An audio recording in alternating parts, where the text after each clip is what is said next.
ইয়া শিবিরু, যে হে শিবির, ইনকুন্তুম খবিরু। খবিরু মানে যিনি বুদ্ধিমান।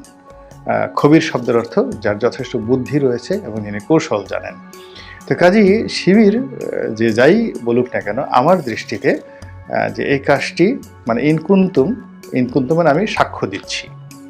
আমি সাক্ষ্য দিচ্ছি যে শিবিরে যারা লোকজন তারা খবির, মানে তারা বুদ্ধিমান, কৌশলী, এবং তারা যে কৌশল করেছে হোয়াট এভার মেবি, অন্য বাকি বিষয়গুলো পরে আলোচনা হবে, বাকি হিসাবপত্রগুলো পরে হবে, কিন্তু আমরা একটি 10 বছরের কন্টিনিউয়াসলি অপশাসন এবং তিনটি অবৈধ নির্বাচনের যন্ত্রণায়, দুর্নীতির যন্ত্রণায়, গুমের যন্ত্রণায়, জুলুম এবং অত্যাচারের যন্ত্রণায় আমরা যখন মাহরুম হয়ে যাচ্ছিলাম, আমরা যখন অনেকে বেঁচে থাকার চেয়ে মরে যাওয়াটাকে লাভজনক মনে করছিলাম, আমরা যখন পালিয়ে যাওয়াটাকে নিজেদের জন্য বৈধ মনে করছিলাম, ঠিক সেই সময়টিতে আমরা মুক্তি পেয়েছি এই গণ অভ্যুত্থানের মাধ্যমে। আর সেই গণ অভ্যুত্থান করতে গিয়ে যারা যে কাজ করুক না কেন, আমরা এটা নিয়ে কোনো অবস্থাতেই সমালোচনা করতে আমি ব্যক্তিগতভাবে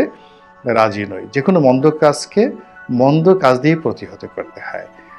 আপনার সাথে কেউ তলোয়ার নিয়ে যুদ্ধ করতে আসছে, আপনি তখন তাকে লা ইলাহা ইল্লা আনতা সুবহানাকা ইন্নী কুনতু মিনাজ জালিমিন ফু, এই কথাগুলো ফু দিবেন, কাজ হবে না।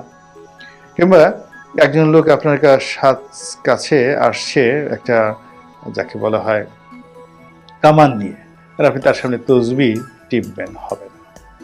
আপনার প্রতিপক্ষ আপনার সঙ্গে যা কিছু করবে, তাকে পরাজিত করতে হলে তার চেয়ে কয়েক গ্রেড উপরে আপনার প্রযুক্তি থাকতে হবে, বুদ্ধি থাকতে হবে, কৌশল থাকতে হবে, শক্তি থাকতে হবে, এবং প্রতিপক্ষকে ভয় দেখানোর জন্য, তার অন্তরে ভয় সৃষ্টি করার জন্য সকল কর্মকাণ্ড করতে হবে।